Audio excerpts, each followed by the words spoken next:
Hey guys, it's Dennis with Perspectively Challenged with Dennis DiRamondo.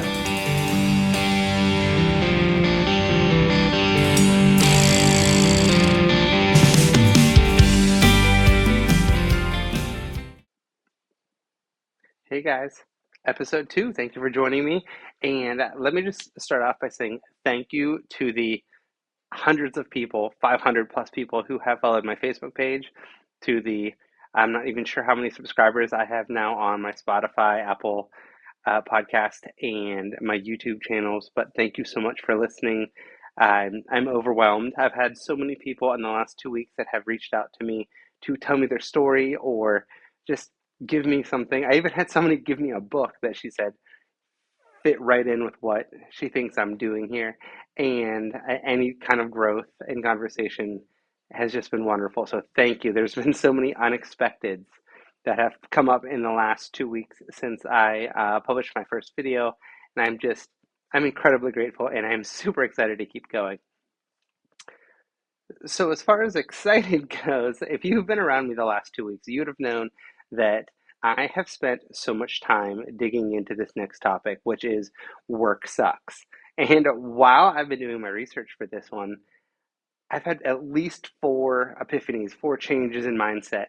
And that's really what this is all about. Like, nothing that I'm about to talk about, nothing that I talk about in any of these podcasts is going to just be my opinion or how, I think things should be. And that is completely not my goal. My goal is to have an open forum to think of things a little differently and see if we can maybe take something that's not so great in your world and put a twist on it and make it a little bit better than it was, tomorrow than it was today. So, with that said, over the last couple weeks, I've had the opportunity to spend a significant amount of time with a gentleman who has 40 plus years in the banking industry. He's what I'm going to call my white collar reference. Let's just call him Disco. And I also spent some time and did some questions with a gentleman who I've known most of my life, and he's a great guy, and I know he's successful, and I know why he's successful. But he even surprised me. He is in a sales management position. He's a team lead. He has several employees under him in a position where there is, high pressure kind of environment. And let's just call him Don, okay? And then just in casual conversation with so many people about work, including my own sister, who is just a brilliant human being, to hear her give an opinion about how she sees things uh, changed my mind even another time. So let's just dive into it. Thank you so much. And all right, game on. So, so work sucks. Right. I started out thinking we're going to talk about the stresses of jobs, why people do what they do. And, at the end of the day, it's really just about we work because we need to make money. Right. But that doesn't mean it has to be terrible. And I really wanted those different perspectives from people of different environments to see where there might be some correlation, or if my picture of like the Mad Men-esque or stock market floor stress people, like, sure, you're making hundreds of thousands or more dollars a year, but there's this stress that goes along with it. And I'm comparing that all the way down to the first time job, the people who just got hired at McDonald's or a pizza shop or whatever it might be, where you're slaving away over a fryer or a hot oven, or even something as simple as like working at like the local like dollar store or something like that, that might might not be like the most wonderful job in the world, and it's definitely not the most like the highest paying job in the world, but where do you grow from that? Like, how do you view it? What makes it a good or a bad job? So let's start with Mr. Disco. Okay, so I haven't talked to him.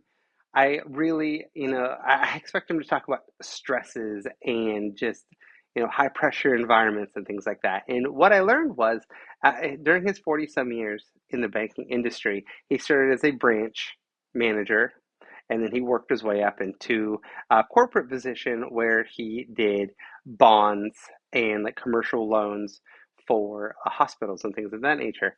And I'm thinking, okay, cool, right? Like big money, big job. Quick tangent.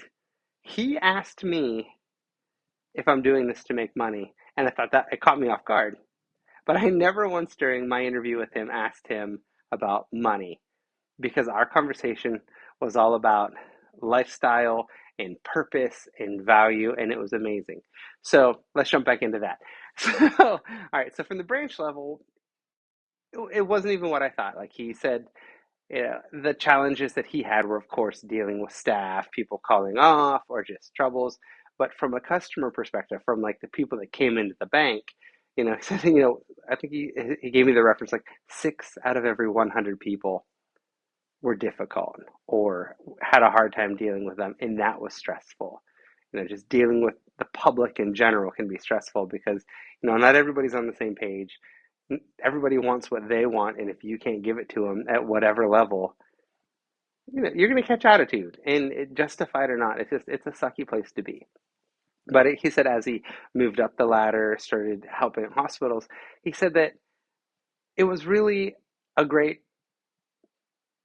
jump up in position because he could make a bigger difference. He could help people on a bigger and larger capacity. Like he could help hospitals get funding for training, for renovations, to update their system, or really become more modern, increase their technology, things of that nature.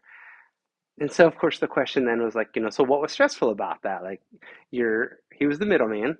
He would work with the people at the hospital to build a package to present to the decision makers, the people who okayed or said no to the money. And obviously when he got things approved, he was in a great place.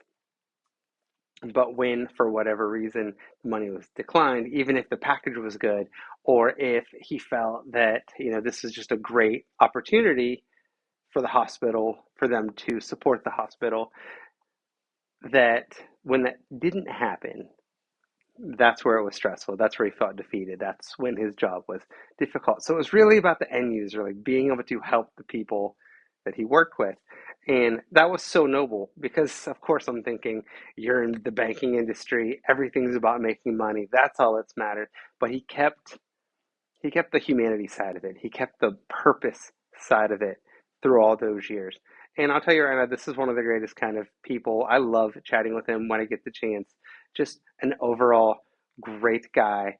And he's complimentary. Like he paid myself and a coworker a really nice comment like recently.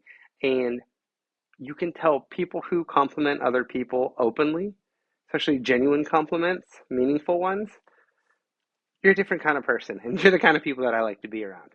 But with that said, I ask, why would something not go through? Like, why would there be such a situation where, say, a hospital in need put together a great package, had all the qualifications, and yet it didn't go through?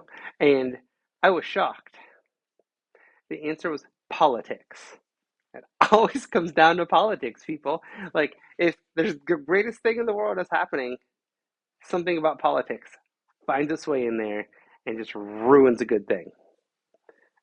And for those of you who follow me, know that like I've had my little jumps in and out of politics, and I've given my opinions, and I'm not hard on any direction or side. What I am is for the people, for the greater good. And when he said politics, it kind of floored me. I was like, okay. I was like you see it everywhere, and that's I guess maybe the corporate side of it. That fortunately he wasn't to that point yet, because I mean no one wants to be in that position, and if you do, you have different values, and it's definitely not for the people. So that was great. And so of course I asked him, in my mind I'm thinking there's a scenario in this world, or you talk to anybody and they're like, I can't wait for my vacation, like I've earned it, I need it, I whatever. So I asked him, I was like, so what about vacations? Like, did you ever feel like you had to get a vacation, like you had to get out of there, you had to take a break from work? And once again, this is why I talk to people. The perspective was so different, and it was amazing. Here's what he says to me: Dennis, I always felt bad on vacations because I would always spend the first half of my day checking my emails, checking my phone, catching up on phone calls. Like he still wasn't on vacation, and it was because that's that level, that's that corporate level of work. Like, if you work in a factory, and we will get to this, I promise, but if you work in a factory, when you clock out at the end of the day and people said, "How was your day?" and your answer is always same shit, different day, because that's the attitude and the mindset, you get to go home and you get to say F it. Like, you take 20 minutes to think about all the shitty things you had to do or the dumb stuff you had to put up with, but then you don't care. Like, it's not with you. It shouldn't be with you. And if it is, that's a different conversation. Never right or wrong here. It's just an observation from all the people that I know have worked in a factory. But you're not going to sit at home and think, "Oh man, I should get back in there and fix that machine or run a couple more units or whatever it is." That's just not the deal. But at this gentleman's level, this higher corporate level, it was like he was on vacation that he earned. I guarantee he earned, but he spent the first half of the day doing work because he felt it needed done, or maybe someone else couldn't do it. There's certain things you can't delegate at that level, right? So, and it was a somber moment. He simply said, he's like, "I felt guilty that I wasn't with my kids on vacation." And then he made strides and changed that, which is great. He's now retired, and I'll tell you right now, talking about the retired side of him, he's got structure. He's had to convince himself, or he's had to basically make himself take time. Just take time for himself in the morning, whatever it might be.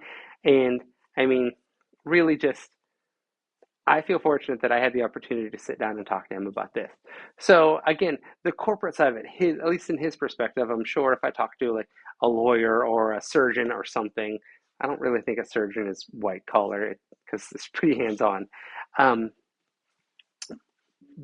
but he told me things that I just never expected. And as he was talking to me, like, for those of you who may or may not know, I do a lot of things. One of the things I am a licensed realtor, and I never thought of being a realtor as a white collar job because I'm always on the go or at houses. I mean, I get my hands dirty. I look up chimneys to see if things work. I go down in the basements. But it was so relatable to the way that he described his days or his responsibilities or the way that he took care of the clients on whatever level. It was just cool. So let me transition to my friend, let's call him Don S., who is a sales manager and has several people under him. And it's a commission-based job, which means there's always stress and there's always pressure involved. So I asked him questions. I was like, "Don, when do you feel like a success? And when do you feel like a failure?" And his answers were amazing. He never once said anything about his own successes or his own failures unless they were directly related to the success and the failure of his team, the people that are under him. He said, "I feel successful when my team hits their goals." My team, not when I hit my goals, because he has his own, obviously. He sets the goals. He still has bosses, and the bosses give him, goals to follow. But he said, when my team hits their goals, when they win, that's when I win. That was awesome. I said, "Okay, so when do you feel like a failure? When are you stressed out?" And again, the answer is when my guys, my team, or girls, when my team doesn't bring home the paycheck that they need to pay their bills, to take care of their family, whatever it is. Because in sales, I mean, it's hit or miss. Even with a draw or a base salary or anything like that, it could still be hit or miss. And sales, as many of you know that might be in sales, and I'm not saying you work at the outlet mall and you're making a fixed $9 an hour. I'm talking about commission-based sales. It can be lucrative in the right scenarios, the right person, the right training. And so, of course, the next question is like, "Well, okay, so how do we remedy this?" He's like, "Well, I'd like to provide training. Like, I provide opportunities when they listen to me and they succeed." That's where he's proud. Everything was about being a good boss. And being a good boss created a scenario that everybody wins. No, I love that. Absolutely love it. So let's compare these two real quick. So talking to Disco and talking to Dawn, the couple things that were relatable is there's always somebody with some negativity, right? So Disco in the corporate thing, he said he had other people, similar jobs, similar levels, similar, titles, and they would come in and they just were miserable people under them. Just and he I like why? If you have the same jobs, it became your perspective, like the way you looked at your job, the way that you approached your day to day at work. That was the difference. Talking to Don, same idea. Like he has pressure, he has stress, he had bosses, but he focused on the prize. Like I've seen him at work before, and yeah, it's not an easy job, even though I mean it's sales and he's not out there like working in a factory or anything like that. But it's the same idea. Like you show up to work, you have goals, you work towards those goals, and you succeed. And if you don't, yeah, wear it on your shoulder for a day. Like, but think about how are we going to make this better? What changes do we need to do? We can make it better.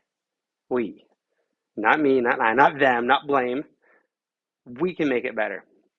All right, so let's transition one more time down to that blue collar factory worker, which I have had many of those jobs in my life. I've worked, God, I don't even have a count. I should make a list. Maybe I'll post a list of all the jobs that I've had that have gone from blue collar to apparently white collar in real estate. I never really put that together before until talking to Disco.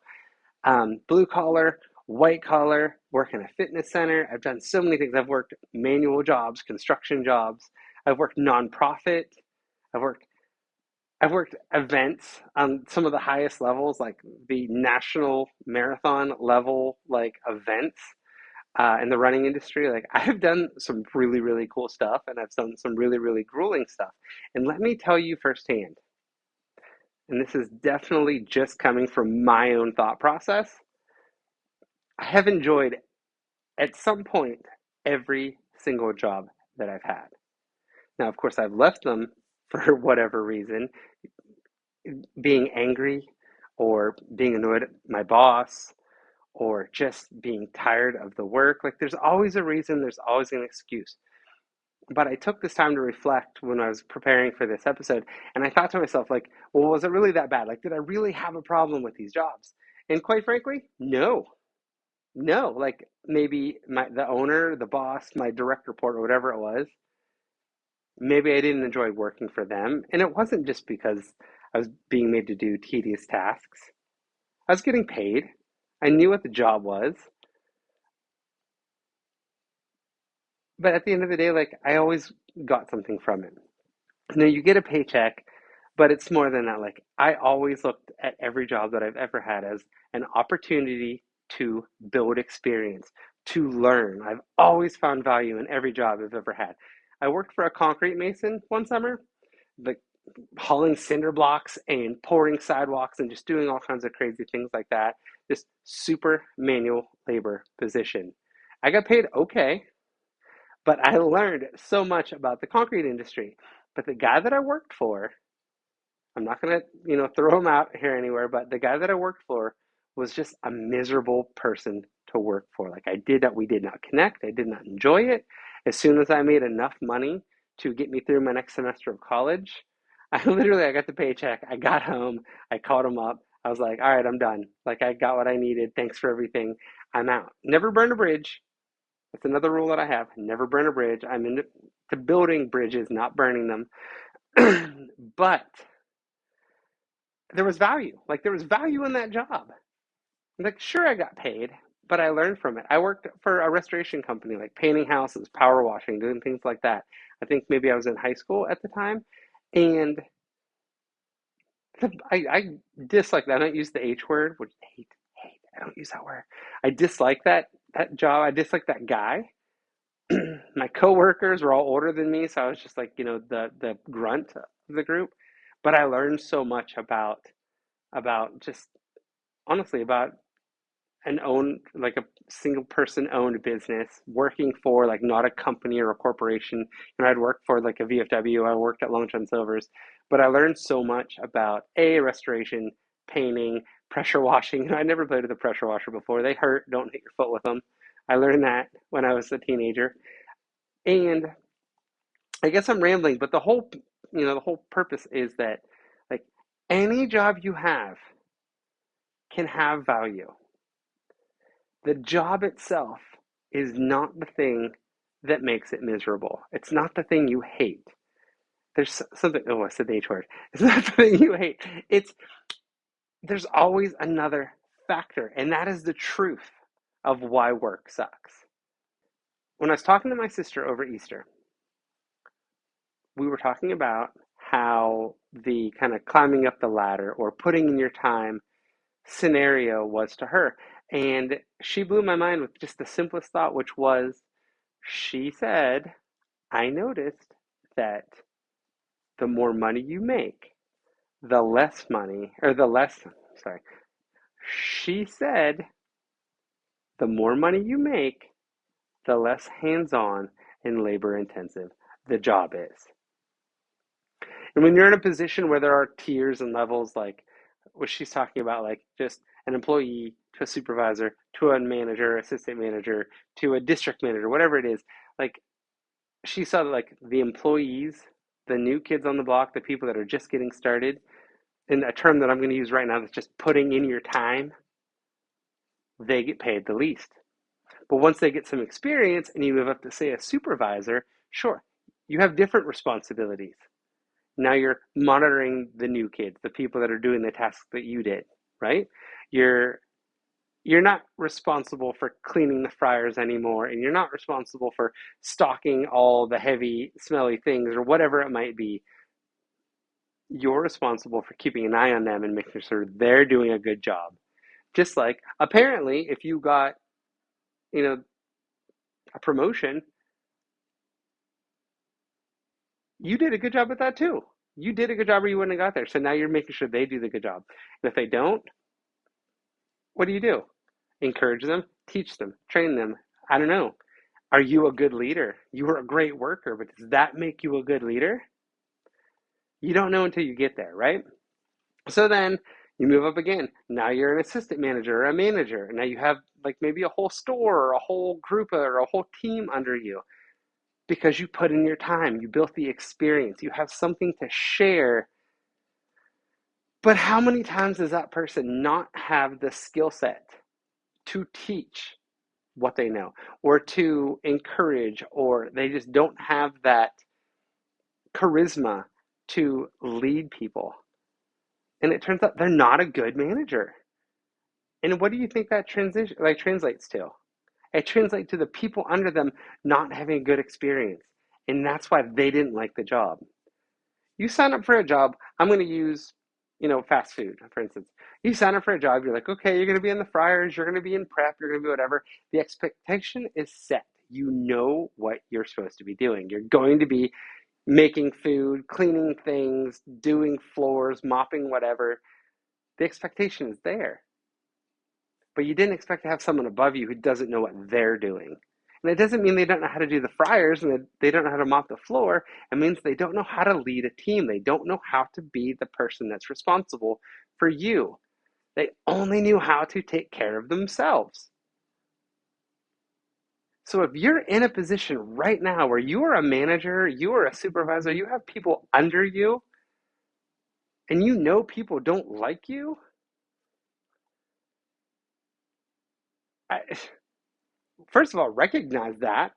Please recognize that. Recognize, okay, they don't like me, and it's not because they're jerks and they don't want to do the work. They knew what they were coming into. It's because maybe you don't relate to them, or you take responsibility for your position. You're the boss, or responsible, I guess. What can you do to be better at what you're doing?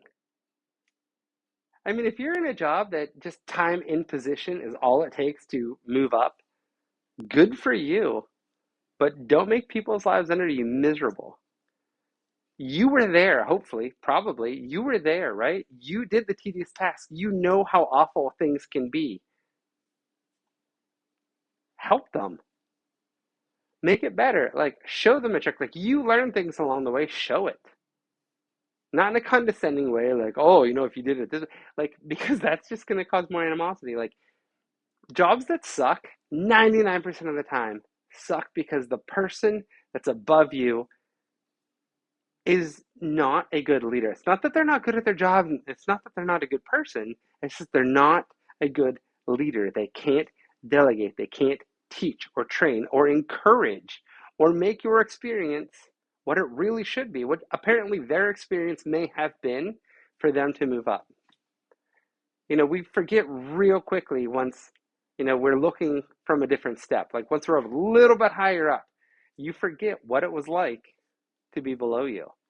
Or if you're in a position where, you came in with higher experience and you think you know it all, and the people that you don't even know that are under you, I'll tell you right now, if you walk in there and you start telling people what's up instead of asking questions and learning about the dynamic and building rapport, you're going to have a hard time. They're not going to like you, and everybody's experience is going to suck. This is personal experience from me to you. It's a reality. We don't talk about it. It makes things more difficult. Just try it. Be open. Ask questions. Like, okay, I get it. You came in from another job. You have experience from another job. You just started, let's say, even like a sales manager position. This is great. I have experience as a sales manager. I switched companies. I have a new team under me. And the first thing I do is try to tell everybody what's up. You have no credibility here. You're nobody. Like, sure, you have a good reputation and maybe you can teach things, but I'll tell you what, no one's going to listen to you if you just walk into a job, big guy on campus, and think everyone's going to give a crap what you have to say. That's not how it's going to work, and it doesn't make sense to come in guns a-blazing, I'm in charge. Ask questions. See what's broken. Learn about it.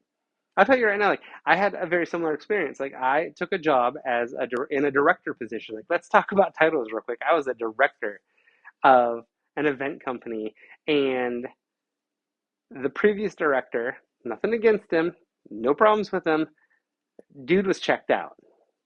He burnt bridges everywhere. He made it difficult to accomplish the task, which was to put on events. I spent my first month just asking questions, just talking to people, like seeing who used to be involved and now they're not. Well, why? What happened? What's wrong? Like I could have come in and be like, this is what we're gonna do. I didn't know what we were gonna do because I didn't know what the problem was. Like I can't fix something. So even at that sales manager position, okay, you're a sales manager and you have your own skill set, you have your own experience, you have your own techniques. Doesn't mean they're going to fit in whatever dynamic is, because chances are if there's an open sales manager position, somebody was failing somewhere.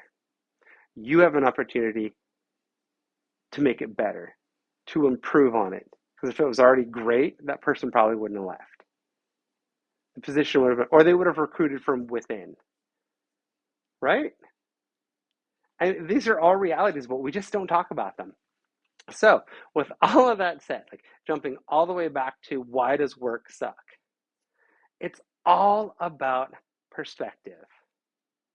If you are an employee, you have a job, and you wake up every day and it's miserable, ask yourself, why don't I want to go? I mean, great, it's a beautiful sunny day, you don't want to go into work. That's a little different. I understand you got to pay your bills though, right? Got to pay the bills. But there's a real reason. Is it because you and a coworker don't get along? Because your boss is miserable? When was the last time you walked into work and your boss was just, you didn't get along with them, it didn't work, and just told them, like, this isn't working for me. Like, I don't like being talked to like this. These objectives aren't working for me. I like, even if it's fast food, if you're just being bossed around all the time, like just go to your boss. Like, what are my expectations? Like, what do you expect of me so I know how to be successful? Transparency is really hard. We don't talk to each other like that. Well, you don't. I try to, but you'll never know if you're just assuming, right? So you have coworkers, you don't get along, you're tired of hearing them whine about their boyfriends who suck or whatever, or girlfriends. Like, okay, cool, get out of it. Stay away from that stuff. Like, oh, I can't, they're right beside me. Yes, you can. Hey, dude, I get it. I'm here to work. I had a stressful time at my own house. I'm not going to sit here and download on you. Can we just talk about something else? Like, how was vacation? Tell me something good. Don't whine anymore. This job is tedious enough. We control our surroundings. Even if it's work, even if you didn't hire somebody else, you still have control over what you let in. Stop letting the crap in. Be in charge. Okay, so your manager, like, well, I can't do anything. It's my manager. Yeah, you can. Tell your manager politely, respectfully. Tell your manager, hey, listen, like, this isn't working for me. I don't like the way you lead me. It doesn't work. I want to be successful. I want you to be successful. Let's find some common ground. And if they write you up for being insubordinate or whatever it is, go the next step up. Like, you have more control in anything that you do than we give ourselves credit for. Any position that you have, you should still have an open forum. And if you don't, that's toxic. That is not, like, find a new job. Find a new job. It's pretty simple. If you work in a factory and you've been there for 20 years and you're making great money and your boss is just awful, go tell the boss, like, look, I have high production. I do my job. I come to work. I'm hitting some very important points. If you don't have high production, if you skip work all the time, if you're always calling off, if you're a terrible employee, expect nothing because nobody owes you anything. That's a reality. Like, if you're a terrible employee and you're bitching because your job sucks, you hate work, guess what? They don't like you either because you are not worth their time or money. You're filling a spot for whatever reason. You're at that point, you're just there until you're replaced or until you leave. You're finding the value in the job. It's just a paycheck. And if you're abusing any freedoms that you have by calling off all the time on a sunny day, I want to go fishing. Great. Or I'm just tired, I want to go in today. Whatever, man. That's not like you're there for a paycheck. You don't get to complain anymore. The whole part, your goal, the value of you showing up to that job is simply for a paycheck. And if you're okay with it, that's great. Don't bring the person next to you down, though. That's not cool to them. They show up every day. They come to work. They don't whine about it. They find some value other than a paycheck. Or let's keep it simple. Sometimes maybe that's all you need out of a job. Like, maybe that blue collar job where you punch in at the factory, you do your job, you go home, you get cleaned up, and you are done for the day. You have a 3-day weekend and you're going to blast all that money and have some fun and do whatever. Hopefully, that's the scenario. But if you're in that position where you have a boss, someone who's above you, that is just miserable and you don't have an open forum with them, look for another job. There's always another opportunity. Always. If money is your only reason that you show up to work every day, either you decide that that's enough, that's what you're there for, or you find value in that job, or you look for growth potential in that job, but you're the one that's still deciding it's okay for me to be miserable in this position. And it's not. It's not. Take control over something for yourself. Advocate for yourself. I can't do it for you. I will if I know you and I think you're a good employee or a good person or whatever. I will happily talk with you about opportunity things whatever way I can, or just try to ask questions and make you think about whatever your hangup is a little differently. The world is full, like, life is so short. There are so many opportunities. I mean, listen, I grew up with a single mom, single income, struggling to get by. I understand. I've seen it firsthand. Like, I know that sometimes you're just trying to survive.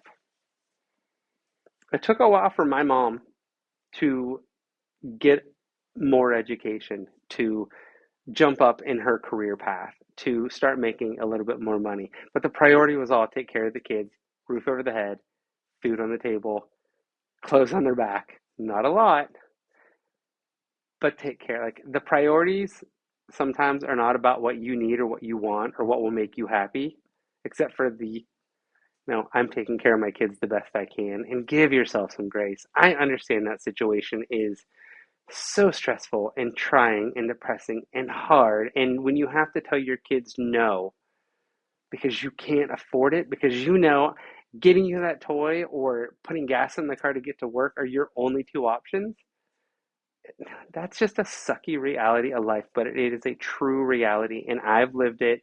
I know my mom lived it. It's the real deal. And if that's where your head's at, like if that's where you are in this world right now, if you're watching this and you're like, ah, oh, this sucks. Paycheck to paycheck sucks. Make some change, like figure it out. Like take a deep breath. Like if you have a day off and your kids are in school or whatever it might be, like don't spend that day catching up on laundry. Like unless you're just pondering like what can I do to make this better? Like I can't take on a second job because no one can watch the kids. It just costs me money. I get that. Cool.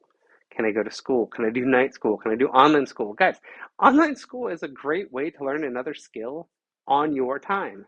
And it's not generally super expensive, like not even near as expensive as traditional, classes or things like that.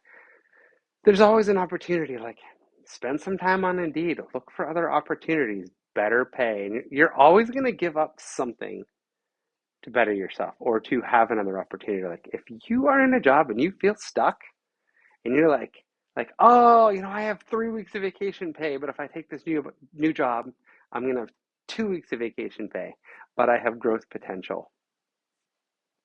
Well, what was more important to you?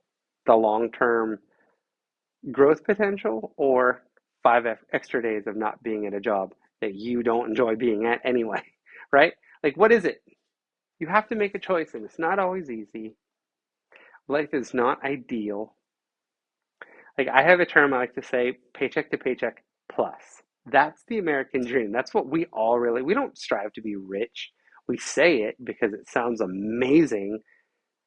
But the people around you, like the people in your neighborhood, if you own a house and you live in a lower middle class neighborhood, when you look around and you're like, they're not rich, they are paycheck to paycheck plus. They pay their bills and they can put a little extra away for extra expenses, some toys. When I say toys, I mean like adult toys, like motorcycles and boats and things, vacations. That's paycheck to paycheck plus. You make enough money to cover life's expenses and enough extra to cover the unexpected or the wants. And it's out there, but it takes effort and it takes just giving yourself a chance. And sometimes it takes a little risk, but it's out there. And if you are miserable and you feel stuck and you're just like, this is it for me, you are responsible for taking the leap, like to make the change. And it might be a step back. That's just life. All right, guys. So I'm at like almost 40 minutes here, and I was going to try to keep this one around 20, but I knew that I had a lot to cover. Um, but at the end of the day, listen, like it's all the same. Your attitude, your approach, your view. If you are watching this on a Sunday and you're dreading going back into work tomorrow, I want you to take 2 seconds, maybe 2 minutes, 2 minutes, and think about what am I dreading? Who am I? Like, be honest and transparent with yourself. Like, say to yourself, like, what don't I want to like see tomorrow? Who don't I want to see tomorrow? What don't I want to do tomorrow? What are you dreading? And then address it. Like there's a certain person I just don't want to deal with tomorrow. All right, well, if you're stuck around them and you have to deal with them, have that tough conversation with them. Be like, listen, with all due respect, I don't want to offend you, but I don't enjoy this aspect of our interaction at work. Like I came here to work. I don't want it to be miserable. I'm sorry you're going through whatever you're going through. Like just be honest and genuine with people. I guarantee you that it'll be awkward for a couple of days, I'm sure. But once you set that expectation of what you need from workplace, or maybe you'll see what they need differently because you're communicating with each other, it could get better. Can you imagine having a job where today you walked in and you're like, God, this sucks?